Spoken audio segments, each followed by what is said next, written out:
toca la clase, bueno, la lección número 8. La clase, si no me equivoco, creo que es la clase número 6, pero hoy nos toca la lección número 8, ¿vale? Muy importante, de mucha bendición, que es el milenio. Vamos, hermanos, a la página del libro, a la página 62, donde vamos a ver esta gran verdad, donde los 1000 años de Cristo, cómo el Señor reinará. Empezamos, hermanos. ¿Qué es el milenio?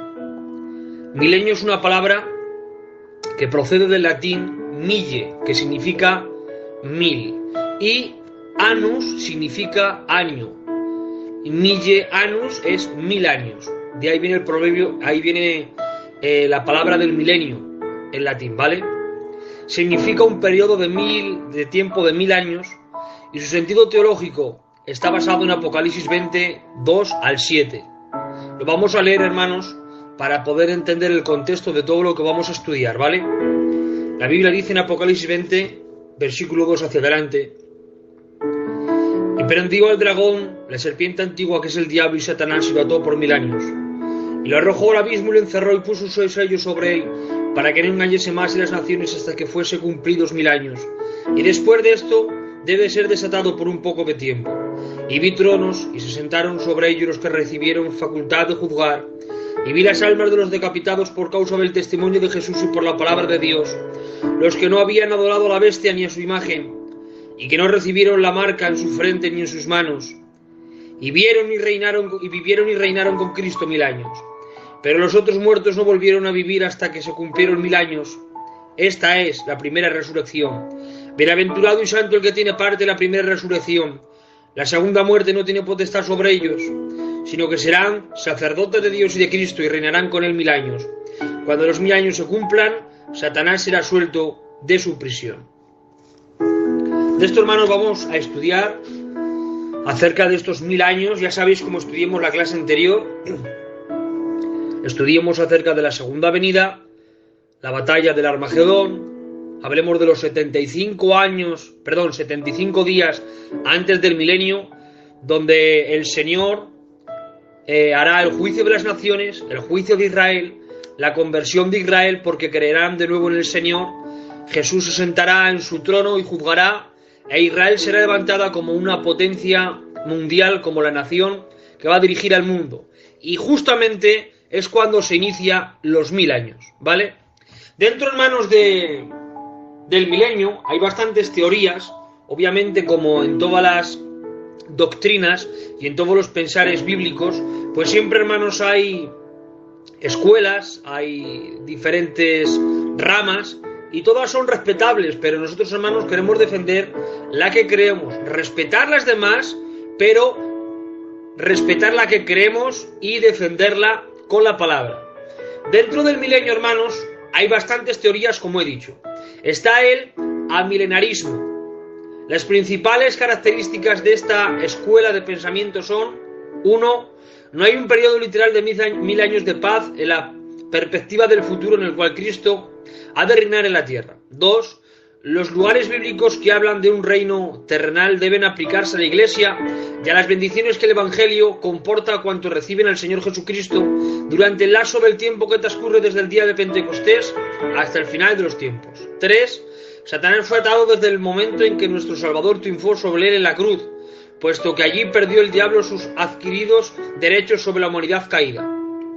4. Los bienaventurados, que dieron su vida por causa del testimonio de Jesús y por la palabra de Dios, son los que murieron durante la presente era de la Iglesia. La segunda venida de Cristo es solo un momento al final de la era presente, cuando todos los muertos, tanto justos como malvados, volverán a la vida al mismo tiempo para ser juzgados ante el gran trono blanco y ser destinados los unos al castigo eterno y los otros a la vida eterna. Esto es lo que creen ellos, hermanos, pero no es así, créanse que no es así, ¿vale? Los amilenarismo, hermanos, los amilenarismo o el amilenialismo, que suena distinto pero es igual, significa, hermanos, que este término hace referencia a la creencia cristiana, que es en torno al milenio. Enseña que el reinado no debe entenderse como un reinado físico y terrenal, después de la parusia, es decir, después del arrebatamiento, sino como el reinado presente de Cristo sobre el mundo entero, siendo evidente por el medio del crecimiento de la Iglesia y la extensión del reinado a todas las naciones. Os lo voy a resumir, hermanos. Estos son los que creen en el reino ahora. Ya saben que hay dentro de los pentecostales y sobre todo en los neopentecostales, se ha cimentado mucho esta forma de creencia de que el reino es ahora, y hacen la oración del Padre Nuestro, venga a nosotros tu reino, y creen que Cristo no va a establecer el reinado milenial. Por eso creen que no va a haber ningún reinado milenial donde Cristo se siente como Rey de Reyes y Señor de Señores en su tercer ministerio, que queda por cumplirse. Porque aunque Cristo es Rey espiritual en la Iglesia, no es Rey físico porque aún no ha venido a reinar en Israel 1000 años. Entonces ellos creen que el reino ahora lo establecen ellos, y de que la Iglesia tiene el poder y la autoridad de extender el reino de Dios aquí en la tierra, y que no va a ser, hermanos, un reino físico en el futuro, ¿vale?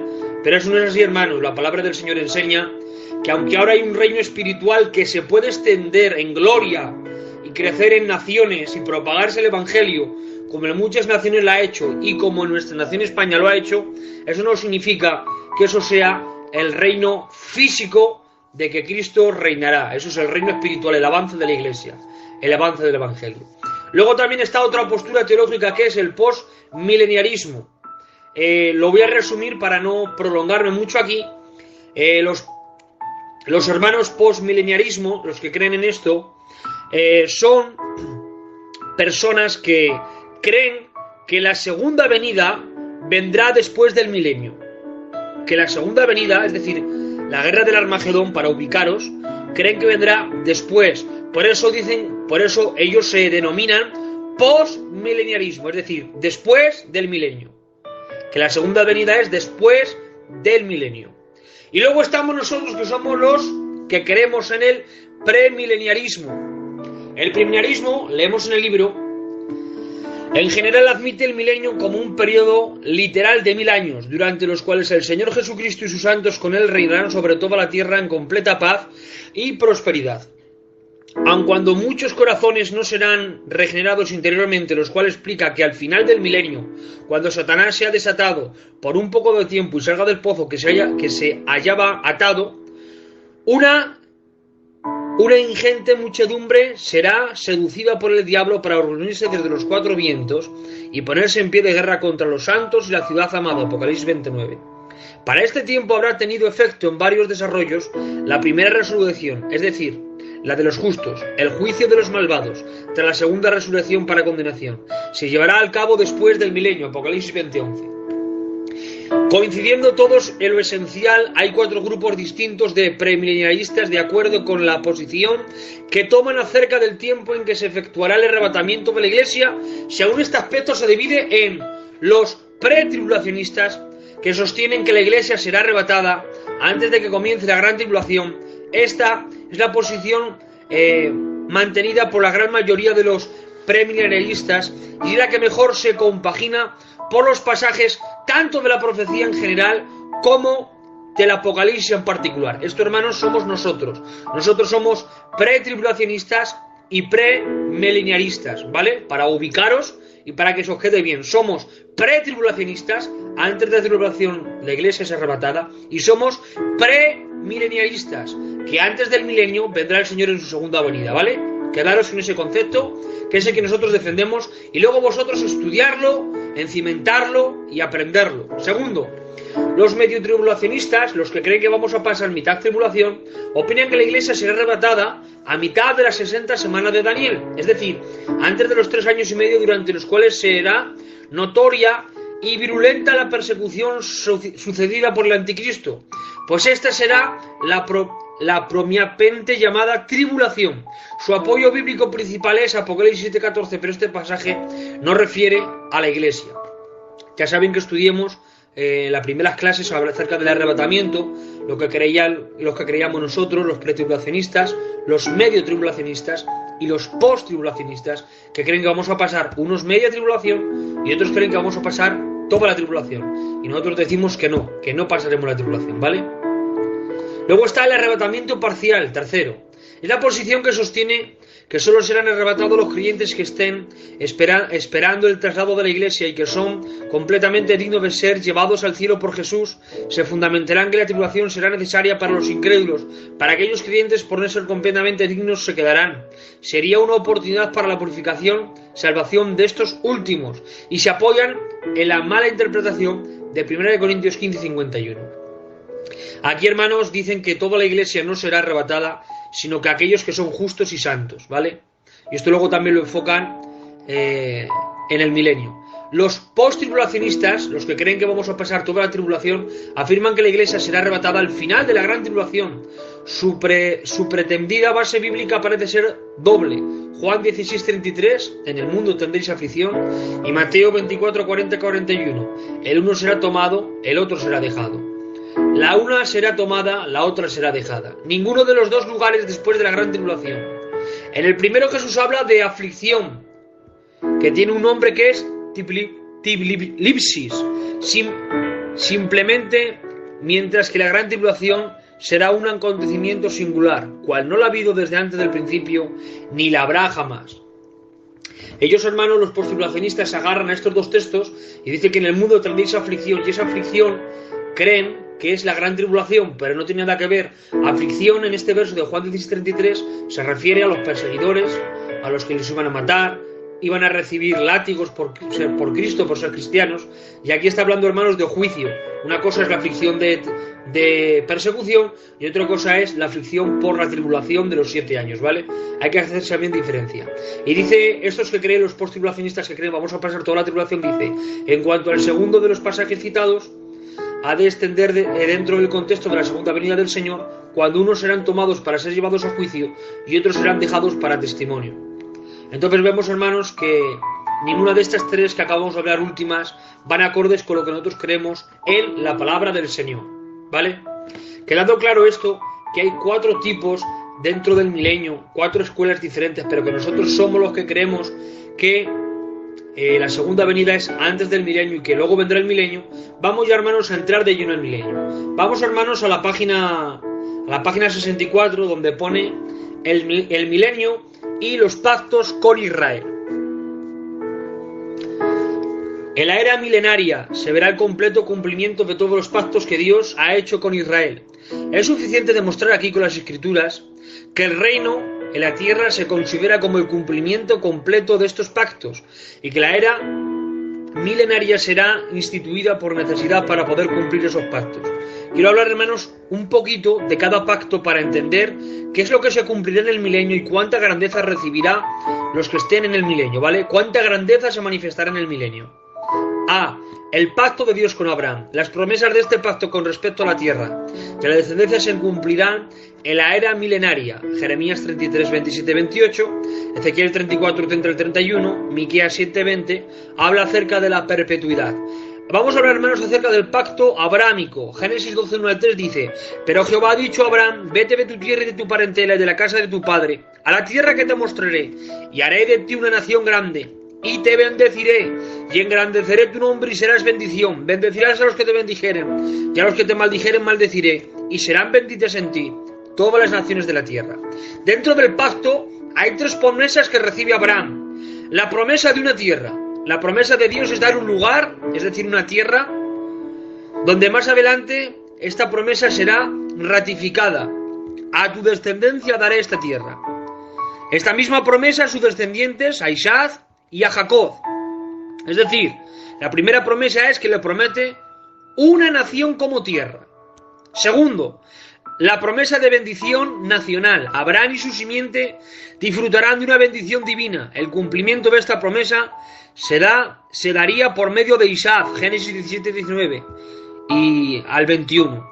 A Jacob, Génesis 28, 13 al 14. Le promete una nación como familia, es decir, primeramente le promete una nación, una tierra como nación, después le promete que su familia va a ser una nación grande, y tercero, la promesa de bendición universal. La bendición de Jehová haría que Abraham sea de bendición, y de acuerdo al verso 3, esta bendición sería a muchos. De acuerdo al plan de Dios, su nombre sería reivindicado por todas las naciones de la tierra en Cristo. Gálatas 3, 6 al 9, 14 y 16. Le promete que su bendición alcanzará a todas las naciones de la tierra. Por lo tanto, el pacto de abrámico tiene que ver con relación a la tierra prometida. ¿Qué tierra prometida es?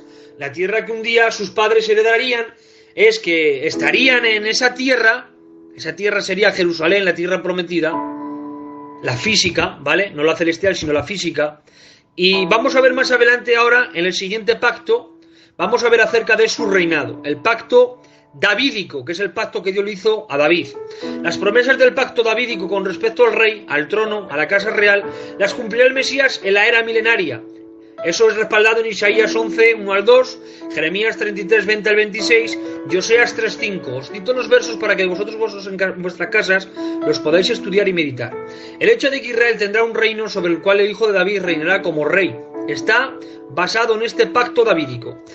Este pacto davídico le dice el Señor en 1 de Crónicas 17, 11 al 14, le dice el Señor: y cuando tus días sean cumplidos para irte con tus padres, es decir, cuando te toque partir, levantaré descendencia después de ti, a uno de entre tus hijos, y afirmaré su reino. Él me edificará casa, y yo confirmaré su trono eternamente. Yo le seré por padre, y él me será por hijo, y no quitaré de él mi misericordia como la quité de aquel que fue antes de ti, es decir, a Saúl, sino que lo confirmaré en mi casa y en mi reino eternamente, y su trono será firme para siempre. El pacto davídico se refiere a las promesas de Dios a David por medio del profeta Natán. Se encuentran en 2 de Samuel 7 y posteriormente se resume en 1 de Crónicas 17, 11 al 14, que es el texto que hemos leído, y en 2 de Crónicas 6, 16. Este es un pacto incondicional entre Dios y David, a través del cual Dios promete a David y a Israel que el Mesías Jesucristo saldría del linaje de David y de la tribu de Judá y establecería un reino que permanecería para siempre. Primer pacto hemos dicho que es para la tierra, segundo pacto para el reinado, tercer pacto, el pacto palestino. El pacto palestino, hermanos, las promesas del pacto palestino con respecto a la posesión de la tierra le serán cumplidas a Israel en la era milenaria. Esto lo respalda Isaías 65:9, Ezequiel 36, 28 al 29 y Zacarías 12:6. Este pacto, hermanos, está cimentado en Deuteronomios 30, versículo 1 hacia adelante, dice la palabra: sucederá que cuando venido sobre ti todas estas cosas, en un capítulo anterior, que voy a hacer esto para meteros en contexto, en un capítulo anterior, en el Deuteronomio 29, el Señor le dice: yo he puesto delante de ti camino de bendición, camino de maldición, camino de obediencia y desobediencia, elige tú, y luego hay unas consecuencias de bendición y de desobediencia. Y ahora sigue diciendo este capítulo: sucederá que cuando hubieran venido sobre ti todas estas cosas, la bendición y la maldición, que he puesto delante de ti, y te arrepintieres en medio de todas las naciones, a donde te hubiera arrojado Jehová tu Dios, y te convirtieres a Jehová tu Dios, y obedecieres a su voz conforme a todo lo que yo te he mandado hoy, tú y tus hijos con todo tu corazón y con toda tu alma, entonces Jehová hará volver de tus cautivos y tendrá misericordia de ti, volverá a recogerte de entre todos los pueblos a donde te hubiera esparcido Jehová tu Dios, aun cuando tus desterrados estuvieran en las partes más lejanas que hay debajo del cielo, de allí te recogerá Jehová tu Dios, y de allá te tomará y te hará volver Jehová tu Dios a la tierra que heredaron tus padres, y será tuya, y te hará bien y te multiplicará más que tus padres, y circuncidará a Jehová tu Dios tu corazón y el corazón de tu descendencia, para que ames a Jehová tu Dios con todo tu corazón y con toda tu alma, a fin de que vivas. Y pondrá Jehová tu Dios todas estas maldiciones sobre tus enemigos y sobre tus aborrecedores que te persiguieron, y tú volverás y oirás la voz de Jehová, y pondrás por obra todos sus mandamientos que yo te he ordenado hoy. Lo que el Señor, hermanos, le promete, este pacto palestino, es también llamado el pacto de la tierra. Esto se debe a la promesa dada en Deuteronomios 30, 1 hacia adelante. Esta parte se centra en la reafirmación de la tierra prometida dada a Abraham, a Isaac y a Jacob, por todas las generaciones venideras. Dios le dice a la nación hebrea: en donde quieran que hayan sido dispersados, es decir, cuando el pueblo de Israel desobedeció, las naciones se esparcieron, ¿vale? Quedaron unas cuantas naciones, pero otras se esparcieron, por eso se le llama el reino perdido, porque las naciones de Israel, muchas se esparcieron por el mundo. Pero ahí está la palabra del Señor, que dice: donde quiera que hayan sido dispersados, que obedezcan con todo su corazón y alma, Dios los volverá a reagrupar de nuevo. Es decir, en el momento que se arrepientan, Dios los volverá a reagrupar. Y esta reagrupación tuvo un cumplimiento, aún queda otro por cumplirse, que es en el milenio, que ahí es su verdadero cumplimiento. Pero esta profecía y este mandato de parte de Dios para Israel tuvo un cumplimiento en el 1948, cuando Israel de nuevo es nación. Se cumplió parte de este pacto, pero se cumplirá su pleno cumplimiento en el milenio, ya que Israel, atención, será levantada como la potencia de las naciones y liderará el gobierno mundial su Rey Jesucristo. Y no habrá dos naciones en Israel como en estos tiempos, como en otros tiempos anteriores, o como quizás ahora está pasando. Es decir, el pacto palestino es que si ellos serán dispersados por su desobediencia, en el momento que se arrepienten, el pacto palestino les asegura que de nuevo el Señor los reagrupará como los reagrupó, y que en el milenio Israel será gobernada por Israel, y solamente no habrá más naciones viviendo dentro de Israel, aunque sí que estarán los gentiles, estarán las naciones, estaremos nosotros, pero eso no quita de que Israel será gobernado por Israel, porque a lo largo de las naciones, a lo largo de la historia, aunque Israel ha estado como nación, pero ha sido subyugada por otras naciones. Por ejemplo, en los tiempos de Cristo Israel estaba en su nación, pero no era Israel la que gobernaba, era Roma, el imperio de César, el imperio de todos estos hombres que estaban en ese cargo. Y así podríamos hablar muchas cosas. Ahora mismo, por ejemplo, Israel viven israelitas y palestinos, si no me equivoco. Entonces, en esos tiempos, el pacto palestino les hará hacer la reagrupación total de Israel, y que Israel será gobernada por su rey, por la palabra, e Israel será Israel, no como en otras ocasiones que ha sido gobernado por otras naciones. Eso lo dice en Ezequiel 37, 21 al 23, dice: y les dirás, así ha dicho Jehová el Señor, he aquí yo tomo a los hijos de Israel de entre las naciones a las cuales fueron, y los recogeré de todas las partes y los traeré a su tierra, y los haré una nación en la tierra, en los montes de Israel, y un rey será a todos ellos por rey, y nunca más serán dos naciones, y nunca más serán divididos en dos reinos, ni se contaminarán ya más con sus ídolos, con sus abominaciones y con todas sus rebeliones, y los salvaré de todas sus rebeliones con las cuales pecaron, y los limpiaré, y me serán por pueblo, y yo a ellos por Dios. ¿Veis, hermanos, cómo cuadra? Y el nuevo pacto, hermanos, son las promesas del nuevo pacto, según las cuales la nación tendrá un nuevo corazón, el perdón de los pecados, la plenitud del Espíritu, se cumplirá en la era milenaria. Jeremías 31, 31 al 34, Ezequiel 37, 26 al 28 y Romanos 11, al 26 al 29. Lucas 22, 19, 20, Jesús dijo: y tomó el pan y dio gracias y lo partió y les dio diciendo: este es mi cuerpo que por vosotros es dado, haced esto en memoria de mí. De igual manera, después que hubo cenado, tomó la copa diciendo: esta copa es el nuevo pacto en mi sangre, que por vosotros se derrama. Los pactos, hermanos, anteriores son referentes, primero, el abrámico, la tierra prometida; segundo, el davídico, acerca del nuevo rey y su reino; tercero, el pacto palestino, acerca, hermanos, de que recibirán el gobierno del Señor, e Israel será Israel y no habrá dentro de ellos dos naciones. Es decir, si te das de cuenta, estos pactos tienen que ver con la tierra, tienen que ver con el gobierno y tienen que ver como que Israel será nación y potencia del mundo. Pero, hermanos, en este pacto Dios quiere derramar sobre Israel bendiciones internas, hasta ahora han sido externas, acerca del reino, de la tierra y acerca de que ellos serán la potencia del mundo. Pero ahora quiere el Señor derramar en este nuevo pacto bendiciones internas, y es a través del sacrificio de Cristo, para que sean perdonados, para que gozan de la plenitud del Espíritu y sean nacidos de nuevo. Las bendiciones del nuevo pacto, muchas de ellas son: sus pecados serán perdonados, Romanos 11, 26 y 27. Y luego todo Israel será salvo, como está escrito: vendrá de Sion el libertador, que apartará de Jacob la impiedad, y este será mi pacto con ellos cuando yo quite sus pecados. Escribirá su ley en su mente y en su corazón, Jeremías 31, 31 al 34. He aquí que vienen días, dice Jehová, los cuales haré nuevo pacto con la casa de Israel y con la casa de Judá, no como el pacto que hiciere con sus padres el día que tomé su mano para sacarlos de la tierra de Egipto, porque ellos invalidaron mi pacto, aunque fui un marido para ellos, dice Jehová. Pero esto es el pacto que haré con la casa de Israel después de aquellos días, dice Jehová. Daré mi ley en su mente y la escribiré en su corazón, y yo seré a ellos por Dios, y ellos me serán a mí por pueblo. Y no enseñará más ninguno a su prójimo, ni ninguno a su hermano, diciendo: conoce a Jehová, porque todos me conocerán, desde el más pequeño de ellos hasta el más grande. Dice Jehová, porque perdonaré la maldad de ellos, y no me acordaré más de su pecado. Gozarán de un santuario terrenal con Jesús ministrándolo, juntamente a sacerdotes. Ezequiel 37, 26 al 28.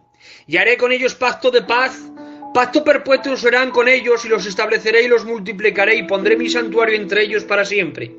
Estaré en medio de ellos, en mi tabernáculo, y seré a ellos por Dios, y ellos me serán por pueblo. Y sabrán las naciones que yo, Jehová, santifico a Israel, estando mi santuario en medio de ellos para siempre. Podríamos hablar, hermanos, de más bendiciones que el nuevo pacto tiene, pero después en los siguientes párrafos y en las siguientes líneas vamos a ver cómo habla acerca de esto. Vamos, hermanos, al siguiente punto, y es en la página 64, la letra B, relación de Satanás con el milenio. Inmediatamente después del segundo advenimiento de Cristo, Satanás será atado por 1000 años, según lo declara Apocalipsis 20, 1 al 3. Vi un ángel que descendía del cielo con la llave del abismo y una gran cadena en la mano, y prendió al dragón, la serpiente antigua, que es el diablo y Satanás, y lo ató por 1000 años, y lo arrojó al abismo, y lo encerró, y puso sus sellos sobre él, para que no engañase más a las naciones, hasta que fuesen cumplidos 1000 años, y después de esto debe de ser desatado por un poco de tiempo. Satanás, como el Dios de ese siglo, según dice 2 de Corintios 4:4, ha llevado a cabo su obra para derrotar el propósito y el programa de Dios. Ha de ser también la prueba final que Dios le dará a la humanidad caída en las más ideales circunstancias. Toda fuente externa de tentación debe ser quitada para que el hombre pueda demostrar lo que es fuera de la influencia satánica, para que pueda haber una plena manifestación de la justicia y una prueba de la humanidad fuera de la tentación externa. Satanás debe ser quitado del ambiente. Por lo tanto, en la segunda venida de Cristo, él será atado y quitado de la escena durante todo este periodo milenario. Es decir, el Señor, cuando va a establecer su reinado milenial, ata por 1000 años a Satanás, para que en su reino no haya influencia satánica. Habrá pecado, porque aún la humanidad tendrá naturaleza pecaminosa, pero no habrá una tentación de fuera hacia adentro. La tentación será de dentro hacia afuera, porque aunque el hombre no reciba tentación, eso no significa que tenga atracción por el pecado. Es decir, el imán, que es Satanás, que te tienta, el imán que te seduce, va a ser atado por 1000 años, pero tú eres hierro y te atrae el pecado. Saben que el hierro y el imán son atrayentes y se atraen el uno al otro y se unen. Pues Satanás, que es el imán, será quitado, pero eso no significa que el hombre dentro de él tenga ese pecado y esa naturaleza pecaminosa. Pero de la misma manera que en el Edén Satanás pudo engañar a Adán y Eva porque estaba en el Edén, de esa misma manera no podrá engañar en el milenio, porque no habrá influencia satánica, ya que estará encerrado durante 1000 años. Así lo dice la palabra de nuestro Dios. Vamos a dar lugar ahora a nuestro hermano Adán, que lea el libro, todo el renglón donde pone la letra C, que es relación de Cristo con el milenio, hasta la página 66, ¿vale? Todo lo que sea con respecto al grupo C, lees todo lo que aparece ahí, ¿vale, hermano mío? Adelante, Adán, hermano. Al 44, el Hijo de Dios, en Isaías 9:6, Jehová, en Isaías 2, del 2 al 4, 7:14, 9:6, 12:6, 25:7, 33:20, 49 al 11, Jeremías 3:17, 23:5, Ezequiel 44 del 1 al 2, 43 del 5 al 7, Miqueas 4:1, Zacarías 14:9 y 16 al 17, son todos nombres que muestran que el que reina es verdaderamente Dios. Para el reinado pueda llamarse legítimamente una teocracia. La obra del Rey como Redentor, que ha de traer salvación al pueblo, se señala en nombre como el Redentor, Isaías 59:20, el Sol de Justicia, Malaquías 4:2, el que abre caminos, en Miqueas 2:13, el Pastor, en Isaías 40:11, Jeremías 23 del 1 al 3, Ezequiel 34 del 11 al 31, 37:24 y Miqueas 4:5 y 7:14, Jehová, justicia nuestra. En Jeremías 23, 6 y 33, 16, la piedra. En Isaías 28, 16 y Zacarías 3, 9, la luz. En Isaías 60, del 1 al 3, de esa manera el Mesías como el Hijo de Dios e Hijo del Hombre que redime y reina durante toda la era del milenio. B. La manifestación de Cristo en el milenio. Las escrituras proféticas revelan un número de ministerios y manifestaciones relacionadas con el Mesías en su segundo advenimiento. El hecho del segundo advenimiento se establece claramente. Isaías 62, 61, 2, Ezequiel 21, 27, Daniel 7, 22, Ageo 2, 7, Zacarías 2, 8 y Malaquías 3, 1. En su venida se lo verá manifestado como el Hijo de Abraham, Génesis 17 al 8, Mateo 1, 1 y Gálatas 3, 16, nombre con el cual él tomará posesión de la tierra de Palestina en el nombre de Dios e instituirá el reino con la simiente de Abraham. Él se manifestará como el Hijo de David, Lucas 1, 32 al 33, Mateo 1, 1, Isaías 9, 7, nombre en el cual él, como el legítimo heredero del trono, asumirá el poder y reinará. Él se manifestará como el Hijo del Hombre, Hechos 1, 11 y Juan 5, 27, y como tal ejecutará juicio en la iniciación del reino y durante toda esa era. Él se manifestará como el Rey teocrático de Dios, de manera que él será el Rey de justicia. Isaías 32, 1. Un Rey sobre Israel, Juan 12, 13. Él será el Rey de Reyes, Apocalipsis 19, 16. Y Rey sobre la tierra, Zacarías 14, 9 y Filipenses 2, 10. Él se manifestará como Dios el Hijo, Isaías 9, 6, Salmos 134, 3, Hechos 1 del 8 al 10. De manera que puede decirse, he aquí el tabernáculo de Dios con los hombres, Apocalipsis 21, 3. En estas manifestaciones él hará la obra de Redentor, en Isaías 59, 20 al 21, en el 62, 11, Malaquías 4, 2, juez, en Isaías 61, 2, 62, 11, Daniel 2, 44 al 45 y del 7 y 7 el 9 al 10. Galardonador de los santos, Isaías 62, 11, maestro, Isaías 2, 3, Zacarías 8, 22, rey, Isaías 33, 17 al 22, 40 del 9 al 11, Miqueas 5 del 2 al 5, Sofonías 3, 15, profeta, Deuteronomio 18 del 15 al 18, legislador, Isaías 33, 22, Génesis 49, 10, y pastor en Isaías 40 del 10 al 11, Jeremías 23 del 1 al 3 y Miqueas 4, 5 y 7, 14. El milenio será el periodo de la completa manifestación de la gloria del Señor Jesucristo. Se manifestará la gloria asociada con la humanidad de Cristo. Estará presente en la gloria de un glorioso dominio, en que a Cristo, en virtud de su obediencia hasta la muerte, le será dado dominio universal para restaurar ese dominio que Adán perdió. La santidad de Dios se manifestará por medio del Mesías. Apocalipsis 15, 4, Ezequiel 36, 2, Isaías 4 del 3 al 4, 35, 8, 10 y 11, Juan 3, 17 y Zacarías 2, 12. El carácter espiritual del milenio. Debe observarse que la característica sobresaliente del milenio en su naturaleza espiritual, un reino terrenal de seguro pero espiritual en cuanto a su carácter. A. El reino caracterizado por la justicia. Solo los justos serán admitidos en el reino. Mateo 25, 37. De Israel asimismo se escribe, tu pueblo todos ellos serán justos, para siempre heredarán la tierra. Isaías 60, 21. Las puertas de Sión se abrirán y entrará gente justa, guardadora de verdades. Isaías 26, 2. Cristo es el Rey medianero de justicia. Salmos 110, 4 y Hechos 7, 2. Entonces se cumplirá la profecía de Salmos 85, del 10 al 13. La misericordia y la verdad se encontraron, la justicia y la paz se besaron. La verdad brotará de la tierra y la justicia mirará desde los cielos. Jehová dará también el bien y nuestra tierra dará su fruto. La justicia irá delante de él y sus pasos nos pondrá por camino. Bajo la influencia de Cristo los que tengan hambre y sed de su justicia serán saciados. Mateo 5, 6. Y recibirán justicia del Dios de salvación. Salmos 24, 5. B. El reino caracterizado por la obediencia. Uno de los propósitos esenciales de la creación original era el de establecer un reino en el cual hubiese obediencia completa y voluntaria por parte de sus súbditos a Dios, pero aunque el hombre cayó en el huerto, Dios no renunció a su propósito. En el milenio la obediencia es posible por, primero, el nuevo pacto proporciona un nuevo corazón y mente renovados, Jeremías 31:33.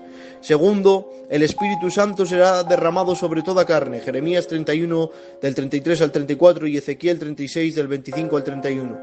Tercero, Satanás será atado, los malignos serán destruidos, Salmos 37 del 9 al 10 y Jeremías 31 del 29 al 30. Cuarto, en Israel habrá unidad. Quinto, el conocimiento universal del Señor eliminará los pecados de ignorancia y el desconocimiento de la voluntad de Dios. Y sexto, habrá una amplia sumisión gentil a la autoridad de Cristo. Salmos 22 de 27 al 28 y Malaquías 1:17. C. El reino caracterizado por la santidad. El propósito de Dios es el de manifestar santidad en sus criaturas del reino. El Mesías obtendrá la victoria sobre sus enemigos, Salmos 98:1, Isaías 52:10. Todos los que quedaren en Sión serán llamados santos, Jerusalén será santa, Juan 3:17, y nunca más profanarán su nombre y establecerán su trono sobre un recinto santo, Ezequiel 43, del 7 al 12.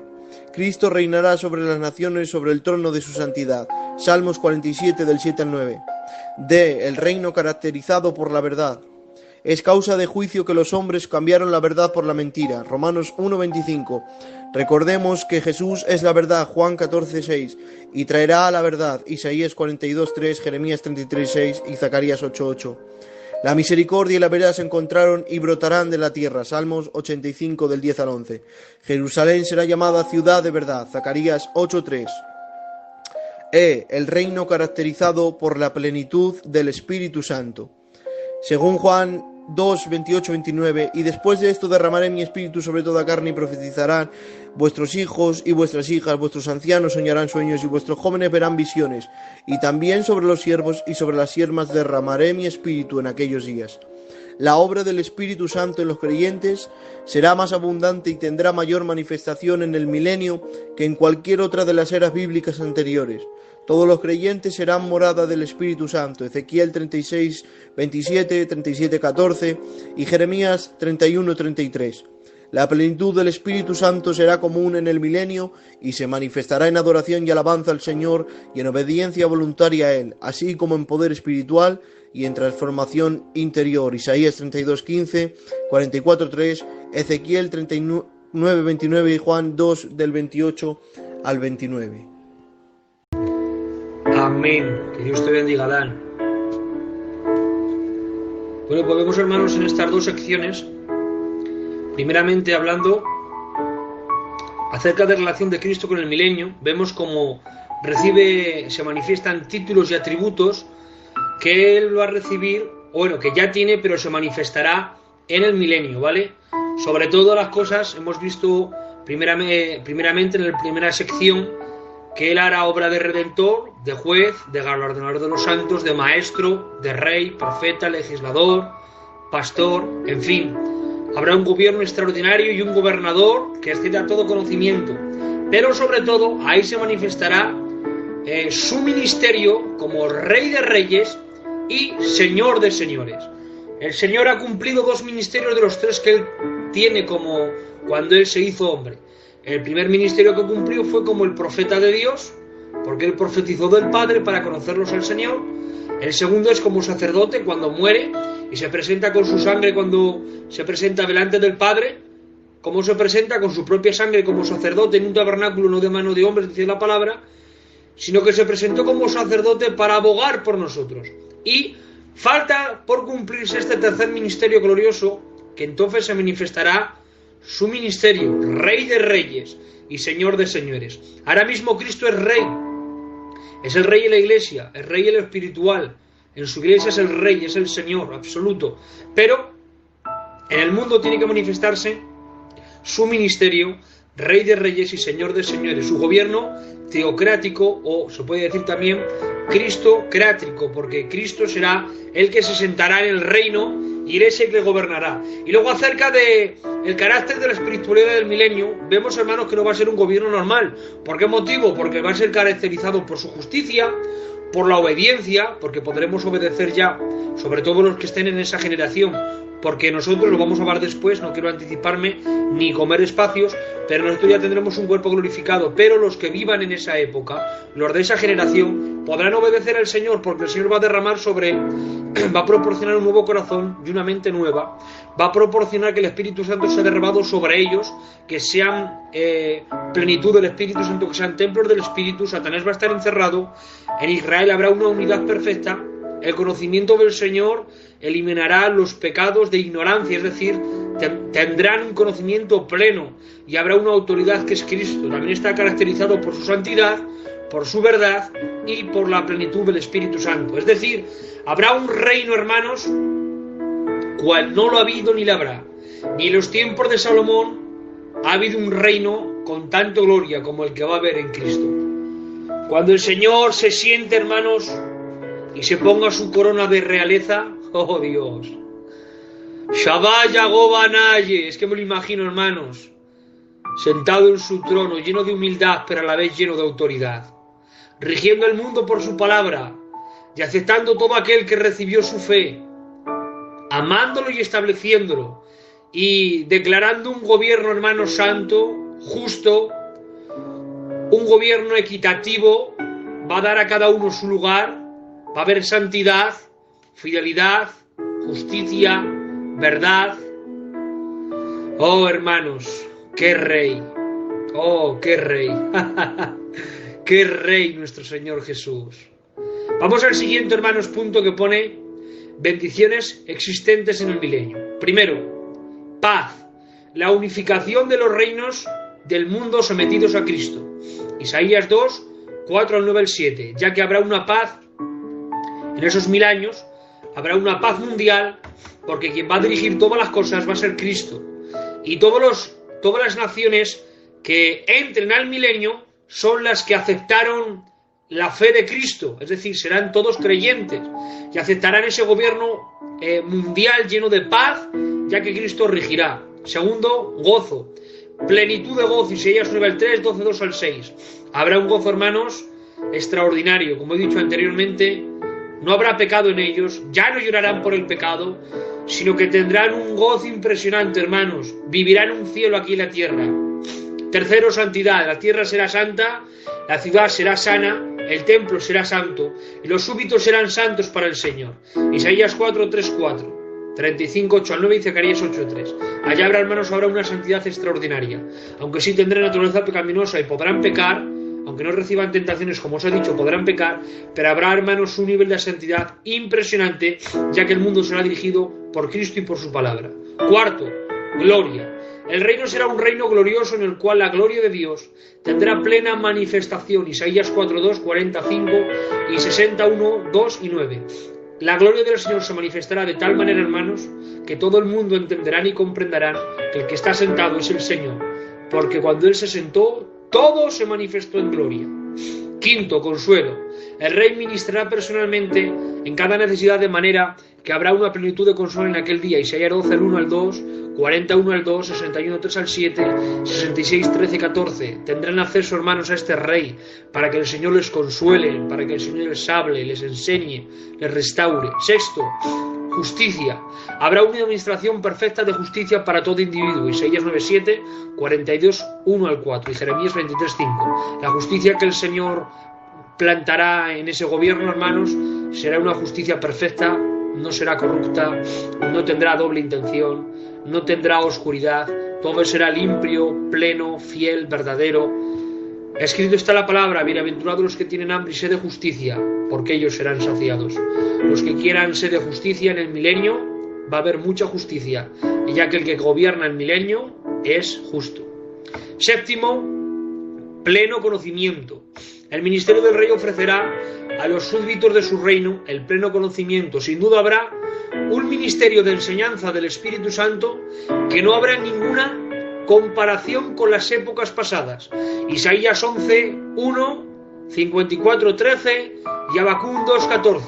Escrito está en la palabra que el conocimiento de Jehová inundará la tierra, y como la arena cubre el mar, así su conocimiento y su sabiduría cubrirán la tierra, de tal manera que nadie podrá decir: tú no conoces, o tú si conoces al Señor, ya que todos, dicen la palabra, conocerán a Dios.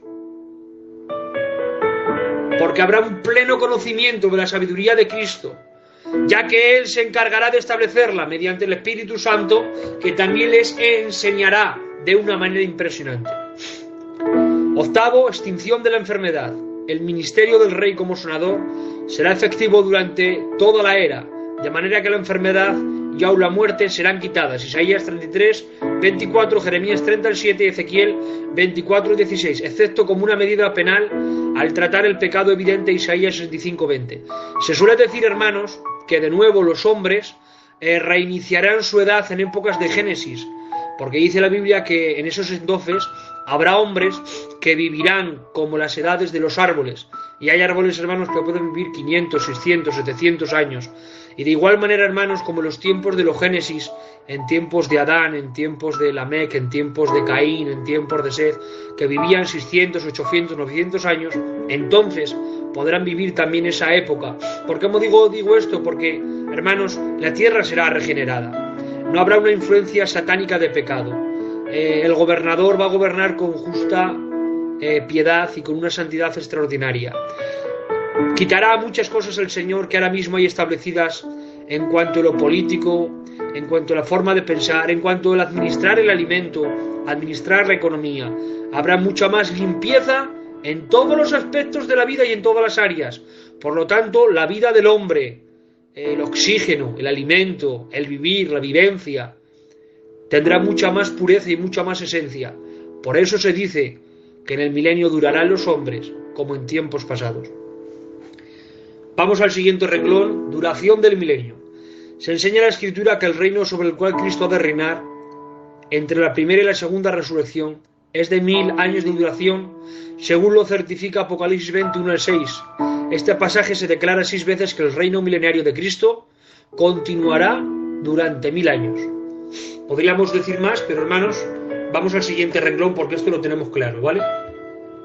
Página 69.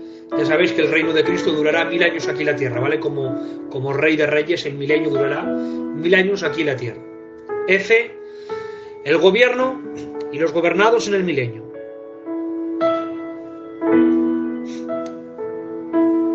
El gobierno en el milenio. A. El gobierno será una teocracia. ¿Qué significa teocracia?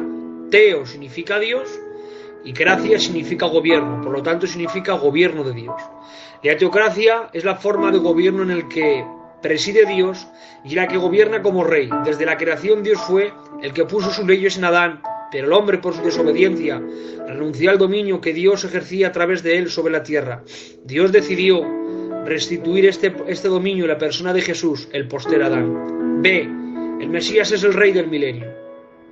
Las Escrituras afirman claramente que el gobierno del milenio está dirigido por el Mesías, el Señor Jesucristo. Isaías 9, 3 al 7, Isaías 11, 1 al 10 y Miqueas 5, 2 al 5. Su autoridad real será universal. Esta posición la tendrá por designación divina. El salmista presenta la palabra de Jehová y dice: pero yo he puesto mi rey sobre Sión, mi santo monte. Aquí hay personas, hermanos, que creen que David será quien se sentará como rey en Israel, ¿vale? Y creen que Jesús no será el rey, sino que será David, porque hay una promesa que se le dice a David que él se sentará sobre su trono. Pero para mí no dice eso. Para mí dice ese verso, que aunque dice que David se sentará en su trono, no estaba hablando de David, sino la descendencia de David. Y como Cristo viene de la descendencia de David, estaba hablando de que Cristo se sentará como rey en el milenio, ¿vale? C. Bajo el mandamiento de Jesús habrá nobles y gobernadores que reinen. En la época milenaria Jesús cumplirá de forma literal lo que Él es, Rey de Reyes y Señor de Señores, como os he dicho antes. Como Él es soberano, tendrá un número de gobernantes subordinados, como por ejemplo los apóstoles, Mateo 19, 18, Lucas 22, 30. Y la Iglesia en general, 2 de Timoteo 2, 12, Apocalipsis 2, 26 al 27 y 3, 21. Dentro, hermanos, del reino, ¿vale? Dentro de los 1000 años, habrá servicios, habrá rangos, habrá títulos, aunque cada uno con el título con el rango y con el servicio que el Rey Jesús le designe, va a estar feliz, va a estar contento y va a estar pleno. Es decir, si a uno lo pone, estoy poniendo un ejemplo, ¿vale? Si a uno lo pone como general dentro de los 1000 años, os estoy poniendo un ejemplo, ¿vale? Él va a estar contento, y si a uno lo pone como soldado, él va a estar también contento.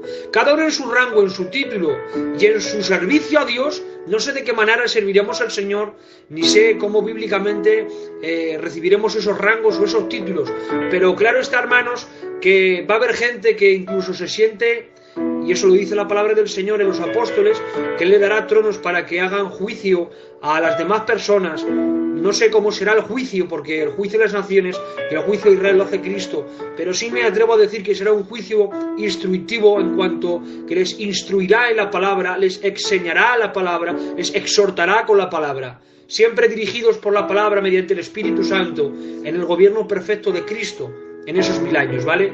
Entonces, dentro del reinado milenial habrá gente que tendrá cargos, ¿vale? Gente que tendrá funciones, servicio. Vamos al siguiente punto, hermanos, donde dice, hermanos, la palabra del Señor.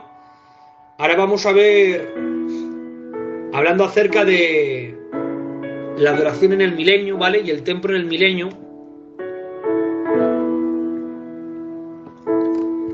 Dice, la adoración en el milenio, dice que la teocracia se caracterizará por la adoración que se la dará a Jesucristo, Isaías 26-23, Zacarías 6-11-15 y 14-16-21. Ya saben que el anticristo, a los 3 años y medio de la tribulación, se sienta en el trono de Israel y que exige la adoración. Sin embargo, aquí Israel, juntamente con las naciones que entran al milenio de esa quintada, adorarán al Señor libremente, hermanos. Él no exigirá, simplemente lo verán en el trono y viendo su realeza y su grandeza se humillarán delante de Él y se postrarán y caerán a tierra. La adoración en el milenio es dirigida a Jesús, al Cordero que enmudeció en la cruz, pero que rugirá en el milenio, al Cordero que revolucionó con su silencio el mundo en 6 horas, que no será rugiendo durante 1000 años en su reinado. Todo el mundo le adorará, hermanos.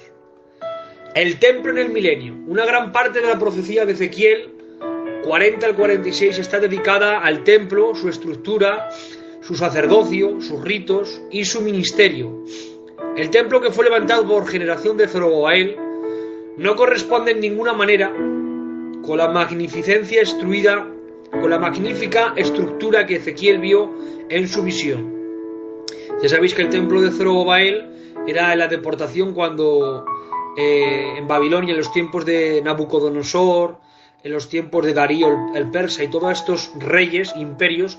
Ya sabéis que Israel fue cautivo a Babilonia, pero a los 70 años hubo deportaciones que de nuevo poco a poco iban yendo hacia Israel, como fue en tiempos de Esdras, en tiempos de Nehemías, y en el tiempo de Zorobabel el Señor reconstruyó el templo juntamente con el tiempo de Esdras y el tiempo de Nehemías, ¿vale? Pero sin embargo nos dice que la visión que vio Ezequiel no tiene nada que ver con este templo, ¿vale? Dice, el templo de Ezequiel es un templo literal, aunque todavía no haya sido construido. Se declara que la gloria de Jehová regresó al templo, hizo allí su morada, la misma gloria que Ezequiel había visto partir del templo y de Jerusalén, pero la gloria divina no regresó al segundo templo en el Zorobabel. Ninguna nube de gloria llenó esa casa, y además ningún sumo sacerdote se menciona en la adoración del templo que Ezequiel describe, pero los judíos tuvieron sumos sacerdotes otra vez después de su regreso de Babilonia. Ni el río de aguas sanadoras que fluyen del templo contemplado por Ezequiel puede en alguna manera aplicarse a la restauración del cautiverio babilónico. Uno de los mayores cambios que se observan, esta es la relación de los levitas con este orden. En varios pasajes se afirma la existencia de un orden levítico, Ezequiel 40-46, 43-19 y 44-15-31. Sin embargo, es de notarse que los sacerdotes que servirán no serán tomados de todo el linaje levítico, ya que ese linaje, como tal, fue puesto a un lado debido a su apostasía, sino que serán tomados de los hijos de Sadoc. Los levitas limitarán su ministerio a guardar y mantener el templo, y serán excluidos del ministerio sacerdotal, con excepción de los hijos de Sadoc. Debe observarse, por lo tanto, que Dios ha puesto a un lado a todo el linaje levítico debido a su apostasía. Ha aislado al linaje de Sadoc de entre el linaje levítico y ha asignado a su simiente importante ministerio sacerdotal de la era milenaria. Si se sostiene que las líneas tribales han desaparecido y que no existe una genealogía por lo cual se puede establecer el linaje de Sadoc, debe observarse que Dios, que en su infinita sabiduría puede llamar a 12.000 de cada una de las tribus de Israel, de la misma manera puede perseverar e identificar el linaje de Sadoc. Aquí dicen los hermanos que los levíticos, los de la tribu de Leví, por causa de la apostasía, algunos de ellos fueron... no les permiten entrar en ese trabajo de sacerdocio, aunque sí participarán de labores en cuanto al tabernáculo, pero dice que los hijos de Sadoc, que es otra línea, sí recibirán esa bendición de poder administrar el tabernáculo, ¿vale? Y ahora tú me puedes decir, Benjamín, ¿un tabernáculo para qué? Si ya está el Señor reinando, ¿no? Si lo verdadero ya se ha manifestado, no hace falta. Bueno, pues vamos a ver ahora el propósito del templo, es decir, el propósito del santuario, del tabernáculo. Primero, para demostrar la santidad de Dios. Segundo, para proveer una morada para la gloria divina. Este es el lugar de mi trono, el lugar donde pasaré la planta de mis pies, el cual habitaré entre los hijos de Israel para siempre. Ezequiel 43:7. Tercero, para perpetuar la memoria del sacrificio. Cuarto, para proveer el centro para el gobierno divino. Quinto, para proveer la victoria sobre la maldición. Ezequiel 47:1-12. Estos 5 motivos nos dan los hermanos de por qué el propósito del templo. Ya sabéis que ahora mismo está la mezteca de Omar, donde se levantará el templo del anticristo, ¿vale? No sé verdaderamente, hay teorías que serán quitado, que el templo de la mezquita de Omar será quitada y que será puesta el templo del anticristo. Otros dicen que son ambos. Yo personalmente no lo sé, bíblicamente no te puedo dar mucho consejo y mucha luz de eso, ¿vale? Pero sí que en el milenio, hermanos, el Señor levantará ese templo de gloria para recapitular y recordar y manifestar lo que en un tiempo se hacía. Porque ahora, hermanos, voy a hablar acerca del sacrificio. ¿Para qué el sacrificio? Si ya Cristo es lo perfecto. Bueno, en los últimos capítulos de Ezequiel, referentes al milenio, se describen sacrificios literales.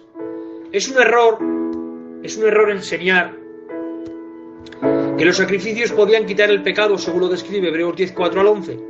Por la sangre de los toros y de los machos cabríos no pueden quitar los pecados, y ciertamente todo sacerdote está día tras día ministrando y ofreciendo muchas veces los mismos sacrificios que nunca pueden quitar los pecados. Es decir, está diciendo, obviamente el sacrificio que están sacrificando en el milenio, en el templo del milenio, no es para perdonar los pecados, porque la sangre de los machos cabríos solamente cubría y no podía quitar los pecados.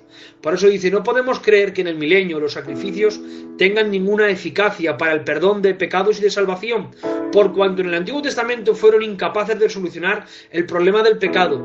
¡Qué locura sostener que un rito pueda lograr en el provenir lo que jamás podría ni pudo lograr y que jamás fue destinado a lograr en el pasado!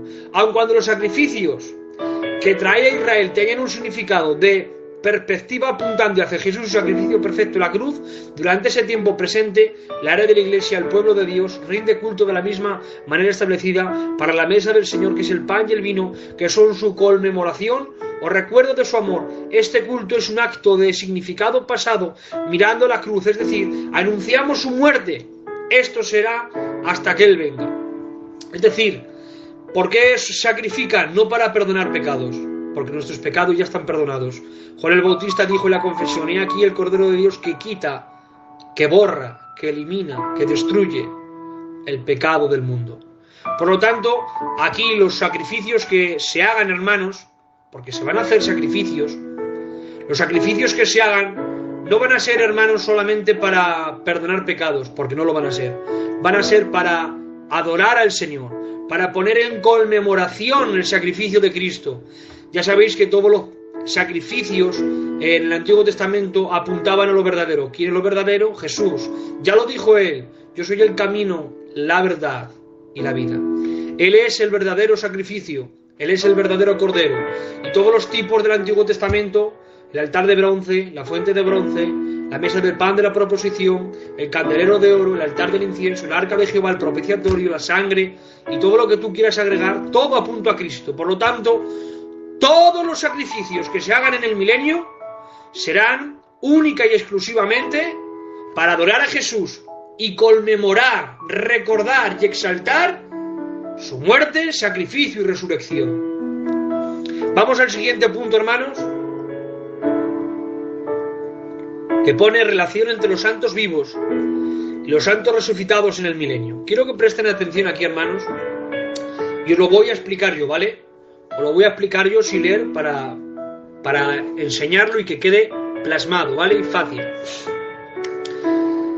Va a haber, hermanos, dentro de este milenio, va a haber 4 habitantes distintos en el milenio. Y ahora yo me explico, ¿vale? Lo quiero hacer de una forma sencilla y fácil para explicarlo. Puedo decir que haya 4 grupos, aunque todos tienen la misma misión, pero sí son 4 grupos distintos. Primero, la iglesia, ya sabéis que resucita en el arrebatamiento. Los muertos en Cristo resucitan primero y luego nosotros los que vivimos somos arrebatados, vamos al cielo, ¿vale? Con el cuerpo glorificado, adaptado para vivir en el cielo. Nuestro cuerpo es semejante al de Cristo. Y ahora dice la palabra que la iglesia del Señor, en el milenio, en la segunda venida, dice: he aquí un caballo blanco y el que lo montaba se llamaba Fiel y Verdadero, con justicia, juicio y pelea. Y detrás de él había una multitud vestida de lino fino.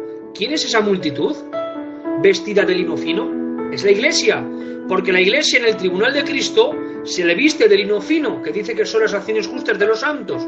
¿Qué son las acciones justas de los santos? Los que reciben recompensa en el tribunal de Cristo. ¿Y quién experimenta el tribunal de Cristo? La iglesia. Por lo tanto, la iglesia resucita, se va con el Señor, está 7 años celebrando el tribunal de Cristo y la boda del Cordero. Después de 7 años baja a la tierra en la segunda venida, en la batalla del Armagedón, y se establece en el reinado milenial. Por lo tanto, el primer grupo está ahí. La iglesia resucitada, con el cuerpo glorificado, entra dentro del milenio. Segundo grupo, los santos del Antiguo Testamento, Abraham, Isaac, Jacob, David, Salomón y todos estos hombres que tenían fe en el Señor y creyeron en el Señor. Todos estos hombres del Antiguo Testamento, juntamente con todos los mártires que han muerto en la tribulación, es decir, los santos del Antiguo Testamento y los santos de la tribulación, los que han muerto en el Antiguo Testamento, que es Israel, y los que han muerto en la tribulación, ya sea cualquier nación, todo aquel que sea cristiano y muera por ser hijo de Dios. Resucitarán, hermanos, en ese tiempo. Ya sabéis que estudiamos en la otra clase que resucitarán en esos 75 días, ¿vale? Que resucitarán los santos del Antiguo Testamento y los santos de la tribulación. Ya tenemos el segundo grupo dentro del milenio, porque estos también entran. Primer grupo, los resucitados, que son la iglesia de Cristo resucitada. Segundo grupo, los del Antiguo Testamento, los santos del Antiguo Testamento y los santos de la tribulación, resucitados con el cuerpo glorificado. Y ahora hay otros 2 grupos, que son los de esa generación. Primero, el Israel de esa generación, los vivos de Israel de esa generación. Y segundo, las naciones que entren en esa generación, las naciones de esa generación que entren en el milenio. ¿Vale? Primer grupo, la iglesia resucitada con el cuerpo glorificado. Segundo grupo, los del Antiguo Testamento, que son resucitados juntamente con los de la tribulación que murieron por Cristo, resucitados. Tercero, el Israel de esa generación, que son los que están vivos, humanos como nosotros.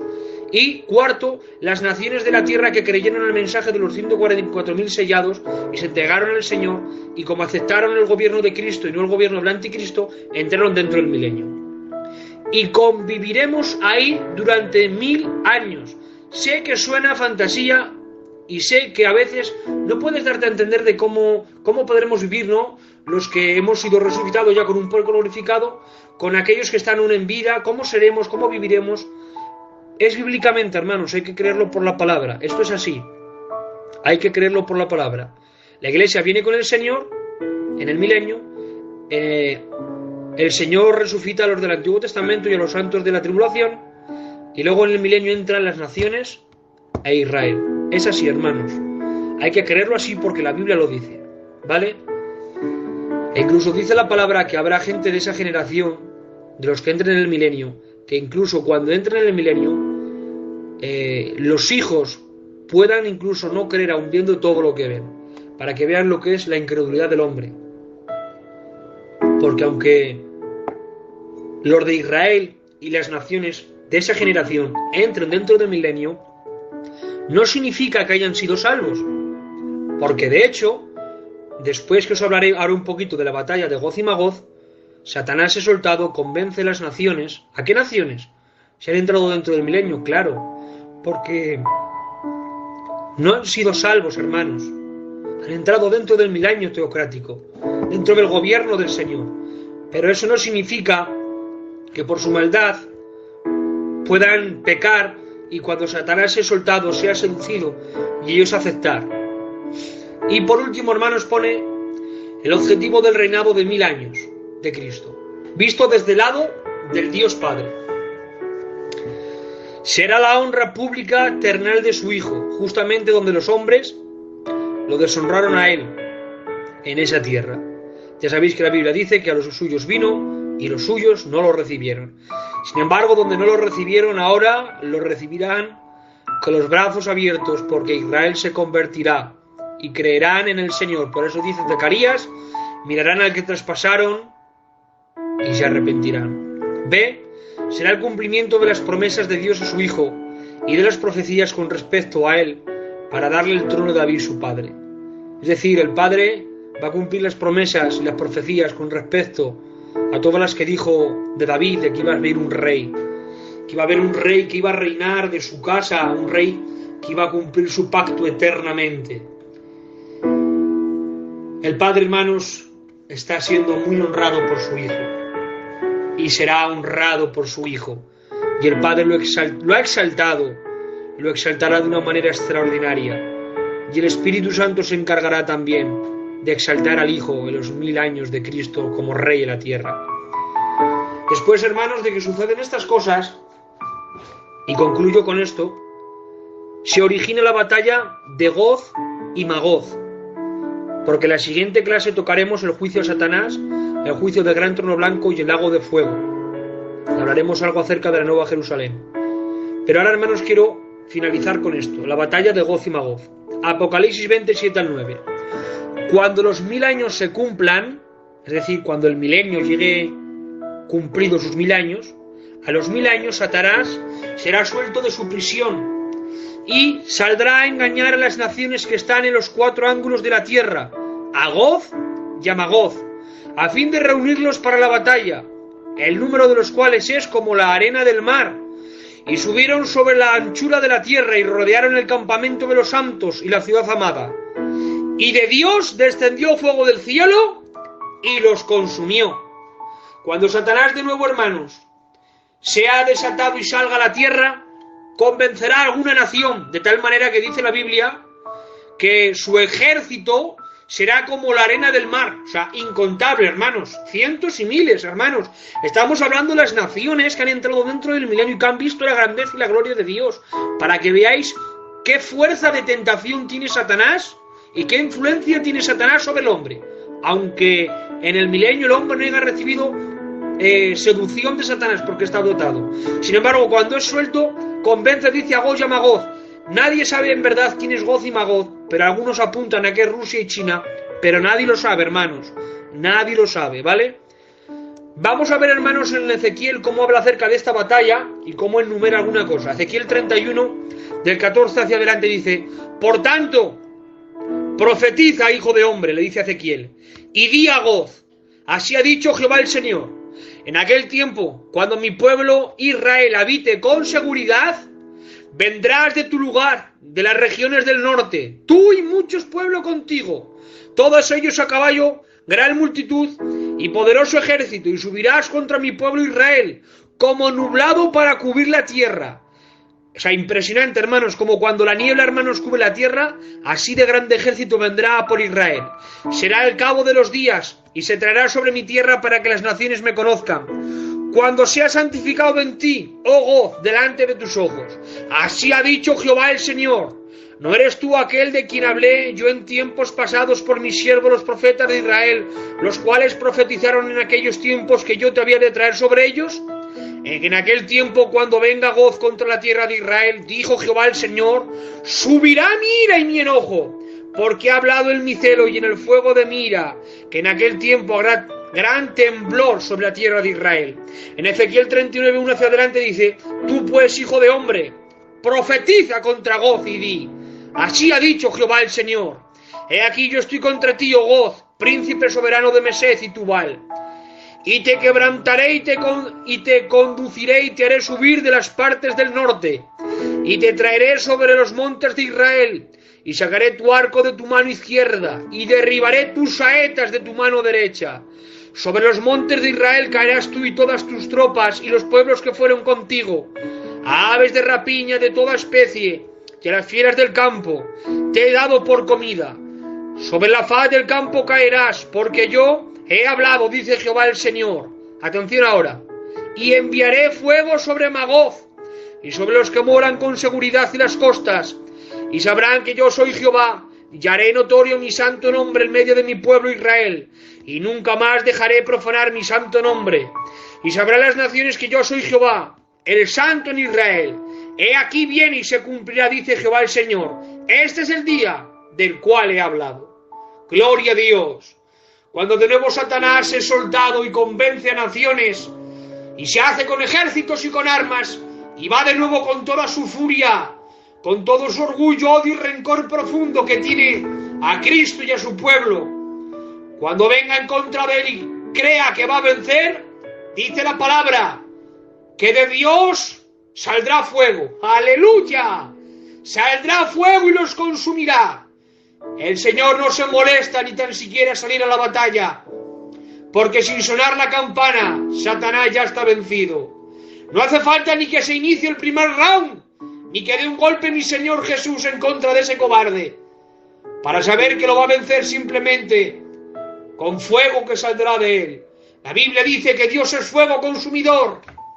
La Biblia dice que sus ojos son como llamas de fuego. La Biblia dice que de su trono sale fuego. La Biblia dice quién habitará con el fuego sagrado, hablando de Dios. Y de él saldrá fuego, porque él es fuego purificador para sus hijos, pero él es fuego consumidor que elimina a los enemigos. Por eso cuando Satanás se levante, fuego descenderá sobre él, y ahí acabará su mal. Y después de esto vendrá el lago de fuego, el juicio a Satanás y a los demonios, y el juicio a todas las personas pecadores de todas las épocas. Y el Señor será exaltado y glorificado. Viviremos un reino teocrático, donde Cristo será Rey de Reyes. ¡Oh, será Señor de Señores! Veremos a Cristo reinar durante 1000 años. Experimentaremos su gloria como jamás le hemos experimentado. ¡Oh, hermanos! Hay mucha grandeza hacia adelante, aunque haya penas ahora. Hay mucha bendición hacia adelante, aunque haya lágrimas ahora. Veremos su gloria como nunca le hemos visto. Le veremos brillar como nunca le hemos visto. La tierra estará llena de su conocimiento. Habrá un gobierno justo. Todos los pactos se cumplirán en ese gobierno. Una tierra prometida, un rey prometido, un gobierno prometido. Habrá la plenitud del Espíritu Santo para aquellos que viven, el gozo del Señor, una justicia perfecta, una equidad perfecta. Habrá verdad, habrá humildad. El Señor reinará con su palabra. Asignará cargos a la iglesia, al pueblo del Señor, a las generaciones que vivan en ese momento. Y todo tendrá, hermanos, olor a Jesús, perfume a Jesús. Todo será exaltado para la gloria del Hijo de Dios. Oh, hermanos, merece la pena vivir para exaltar el nombre de Dios. Habana Yagobanaye. Gracias, Espíritu Santo, por lo que tú nos haces. Gracias por todo lo que nos das. Oh, por todo lo que nos prometes. Siente a Dios ahora, hermanos. Estamos en la recta final del estudio. Deja que el Espíritu Santo ahora siembre este estudio en tu corazón. Bracana Soanaya. Embrenia Magobanaye, y en tu mente ahora. Aleluya. Veremos a nuestro Rey reinar. Veremos a nuestro Rey con corona, con cetro de autoridad. Erguido su pecho y no por orgullo, sino por autoridad y humildad. Su mirada será levantada, porque en él no hay engaño. Nadie de la tierra podrá decir en esos 1000 años que ese rey es corrupto, o que hizo algo para hacer mal, o para su vanagloria, o para su orgullo. Todo el mundo cuando mire a Jesús agachará la mirada para adorarle, porque Jesús es un rey perfecto.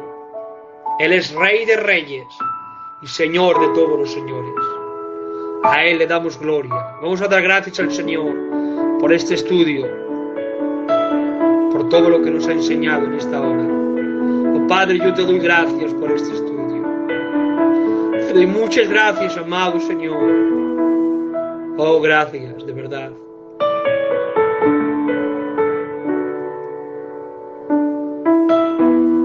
Te amo, Señor.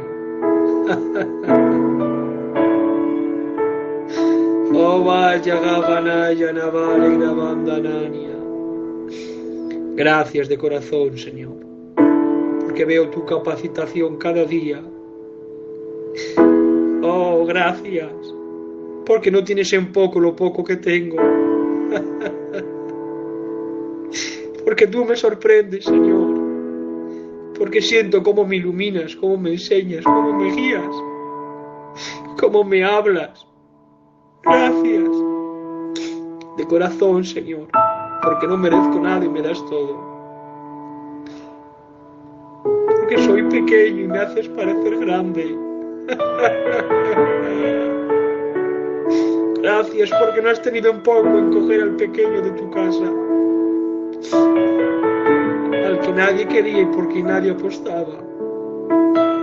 Gracias, Señor, porque entre todos llamaste a David el pastor de ovejas, porque tú te codeas con los pequeños, con los débiles. Somos aprendices tuyos, necesitados, tú eres el maestro. Te reconocemos, Señor, en esta hora, que tú eres el profesor y el maestro y nosotros somos alumnos.